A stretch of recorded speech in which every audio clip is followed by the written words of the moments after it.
Good evening and salutations, my GH fans.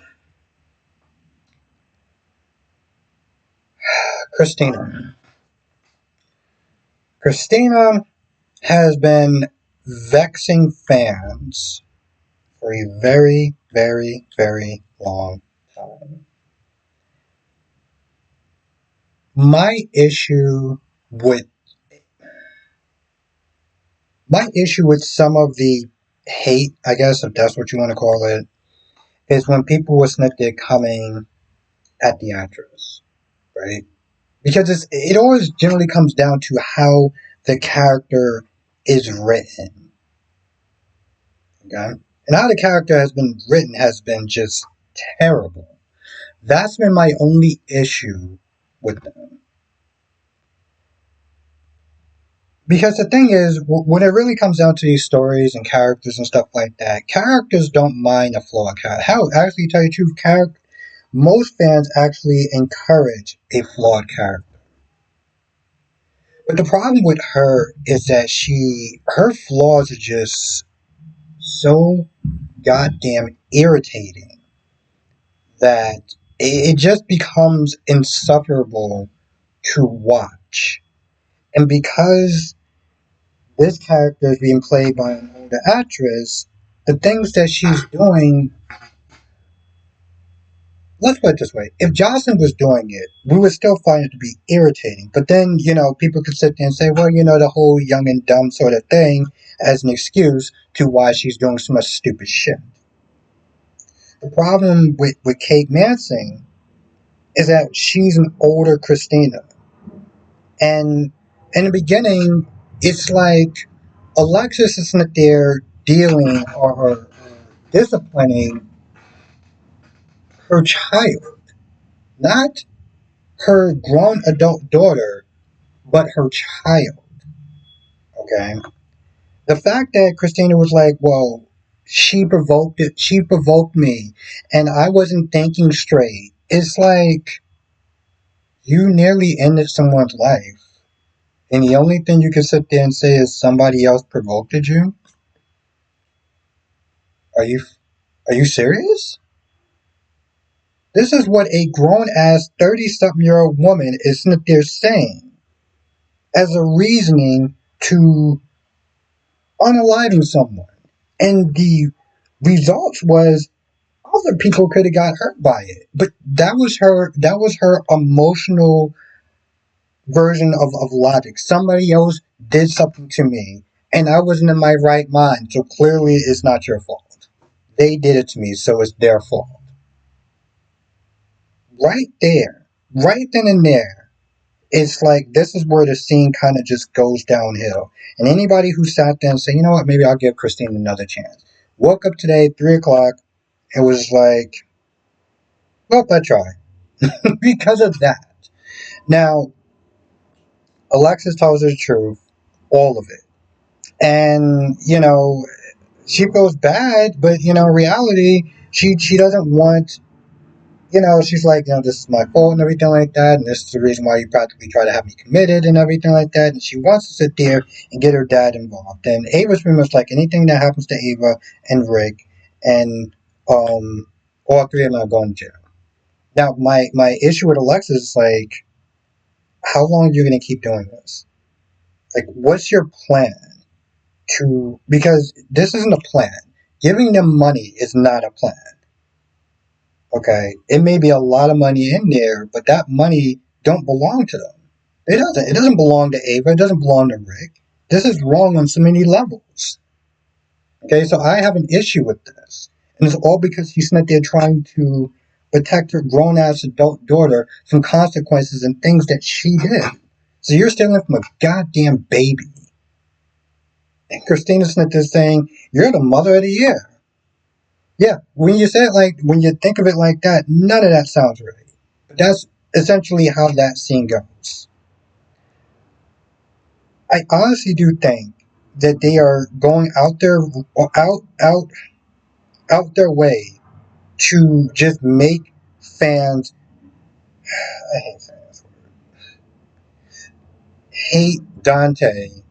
So this way it could have some sort of friction. The reason why I sit there and say hate, or characters hating this person, character people hating this character, people hating that character, is because I feel like hate should be used for much stronger things than to describe fictional characters. Right? Like I can have a strong dislike for a character, but I'll never sit there and say I hate a character. I hate racism. I hate war. I hate crime. You know, I feel like the word hate should be used for something on more of a serious nature than describing how you feel about a fictional character. Right? There's real life people that I can sit there and say I would reserve that for. And unfortunately, I don't know if I could sit there and say those names, um, or whatever because of YouTube, because you know it's just where we are these days. But real life people that have done horrible things, I can use that for. Fictional characters, eh. Um. Oh, the reason why I'm sitting here talking about Dante is because after Gio did his performance, which I did not watch, honestly, to tell you the truth, I skipped past all the performances because I don't care. But Brooklyn is sitting there singing his praises, and Dante is just kind of standing there with this angry look on his face. I'm kind of just like, bro, listen, if you're not going to go over there to sit there and congratulate him on his performance, then what is your dumbass actually doing there in the first place? You didn't need to walk up to Gio just to have the ugly. You could have sat your ass down somewhere.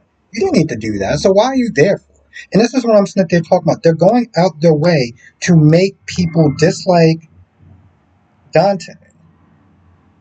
Because she turns around and she's like, oh, well, what do you guys say about his performance?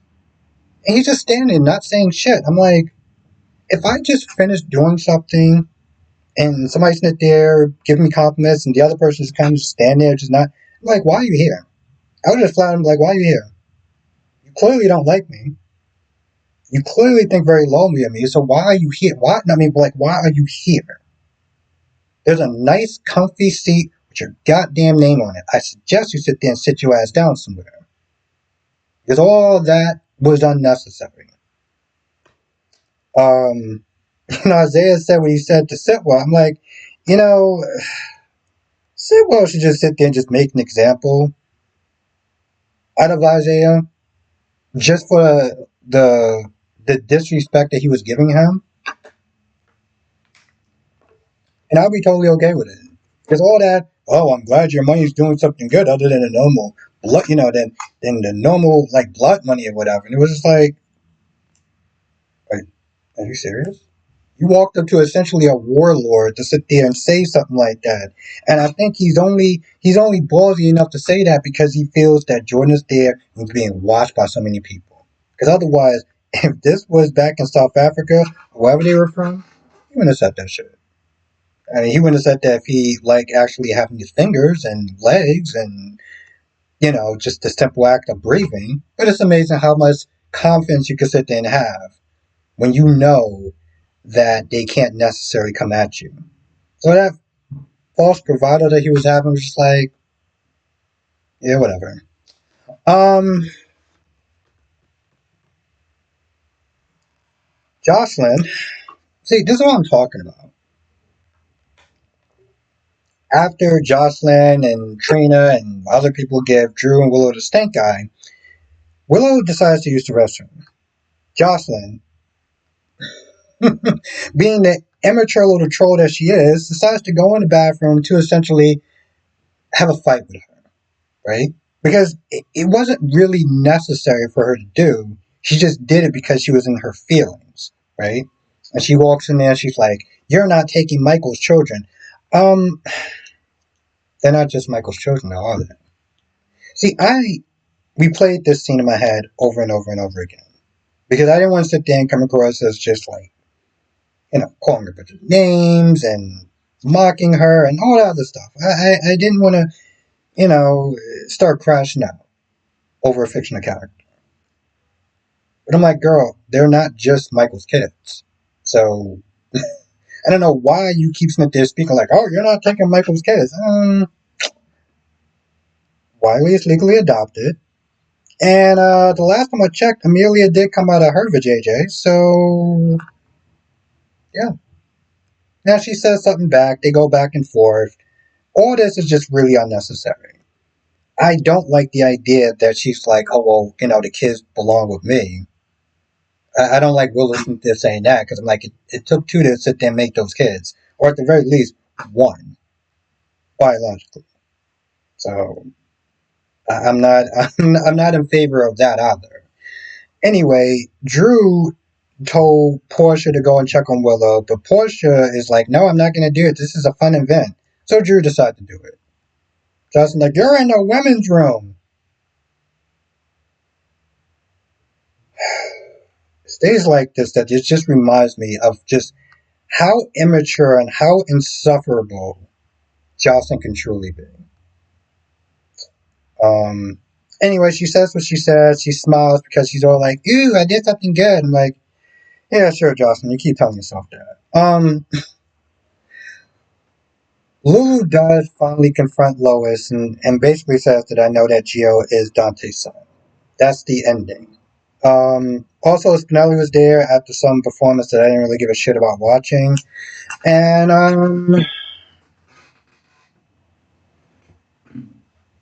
feel like that's about it. Let me double check. What the hell was Brooklyn wearing? Why did he fit? Why did this show feel like they need to sit there and dress Brooklyn in the ugliest shit possible? Like seriously, I don't know what the hell she was wearing. Everyone else looked good, right? Everyone else is sitting there dressed as a T and everything like that, and you got Brooklyn in some silly ass ugly shit. And I'm like, why do they always sit there and dress this woman like that? I guess it only stood out, and I didn't sit there and say anything before because I didn't remember. But she did was sitting there asking Chase, "How was her grandmother doing?" Um, I don't feel like that's about it. Like I said, I fast forward through all the performances. I was not watching a single goddamn one of them because I don't care. I've never cared about the nurses' ball, and I'm not gonna sit there and harp about it too much because I know people do enjoy it, and that's great. It's just not for me. Um. Oh, Curtis. Curtis was talking to Portia, and Curtis is like, he practically sit there and said, like, you're being blackmailed by Drew. So she tells the whole story and everything like that. He's upset. He's like, you put us in this position. You lied to me once again. Um, he's like, you can go to jail. Yeah, she can go to jail for that. She can go to jail. She could be bankrupt. She can be bankrupt and in jail.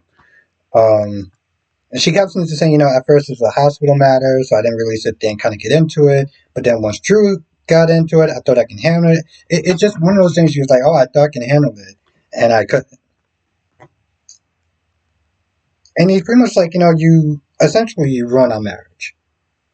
Again. Like, again.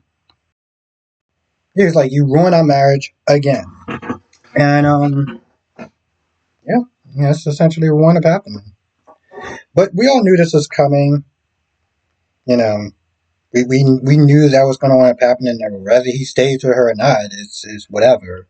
But I do have a different scenario. I feel like if he does want to breaking up with her and going back to Jordan, and then Jordan takes him back, it's like all that support that people had towards Jordan is going to go right out the goddamn window. It's going to go right out the window. It's going to be this love triangle between Curtis and Isaiah, and it's just like, I swear, this shit is funny to me. Oh, and then there's Turner and Sonny, which they didn't really talk about much, except for Turner's like, listen, if the measure passes, you're not going to do business here. And Sonny's like, well, this is my home, so no one's going to drive me out of it. Blah, blah, blah, blah, blah. Didn't really go anywhere, but I felt I should sit there and mention that. I didn't really have any thoughts on it. It was kind of just like, less than a fart in the wind. Anyway, I feel like this is actually about it. I gotta sit there and say it's probably the shortest episode that I've seen. And it's probably going to be the shortest episode that I do sit there and see this week, since it's going to be nothing more than a bunch of performances that I don't really care to see. Anyway, if I miss anything, write in the comment section below. Come to the live stream tonight. We'll sit there and talk about this and the other shows. But also, if you're asking me about my opinions about the performances, I didn't watch them and I didn't care to. But other than that, we'll talk about you in the hospital, and I'll see you in the next video.